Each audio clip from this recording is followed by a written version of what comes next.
In John's Gospel, in chapter 10, verse 10, Jesus tells us that he came to give us life, and life in all its fullness. Sometimes we refer to this as abundant life. And we're just about to begin a new series that's going to take us over about 10 weeks. And we're going to look through the book of Philippians, a letter that Paul wrote to the church in Philippi. And our series is titled Life to the Max. This is another way of saying life in all its fullness. We're going to be thinking about what that looks like. We're going to be thinking about what it means for us, about how we live that amazing, abundant, full, max life that Jesus promises us. Because the thing that is really clear in the Bible is that Jesus never promises us an easy life, or that if we follow him, things will be free from suffering or hardships. But yet we're still promised this life in all its fullness.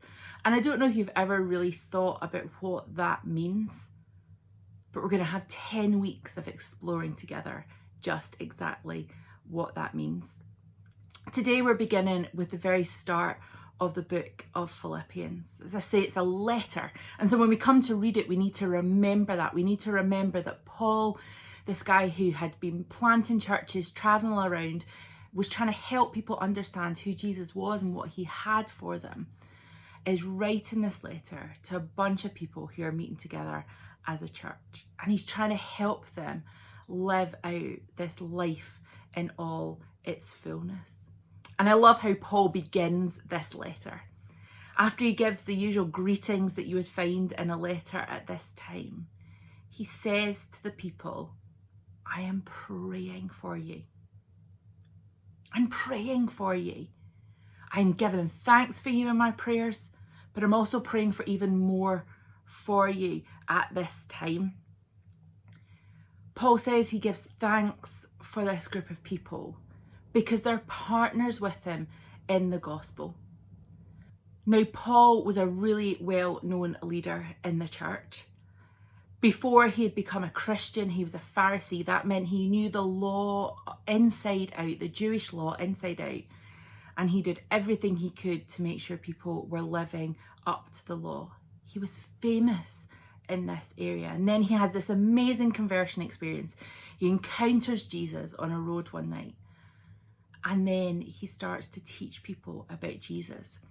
And so people in the church were looking to Paul for guidance and for instruction. He was really looked up to by many, many people in the church. And he writes to this church and he says to them, do you know what? You're my partners. Not, hey guys, you're learning from me or you're less than me. But he says we're partners in this thing of the gospel. Now the gospel is good news. It's about sharing the good news of Jesus. And Paul's telling them that they're partners with him. I don't know if you've ever felt too young, too weak, not clever enough, not strong enough, not gifted enough to think about being a partner in the gospel. Maybe you've not felt good enough to share who Jesus is with friends.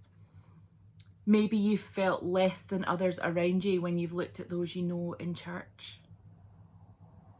But Paul says we're partners in this together.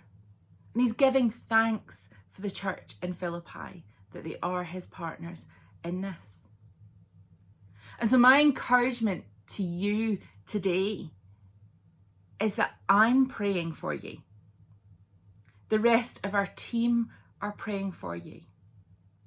And we're giving thanks that you, no matter your age, no matter how strong or powerful or gifted you feel or don't feel, we are giving thanks that we are partners with you in sharing who Jesus is in this world.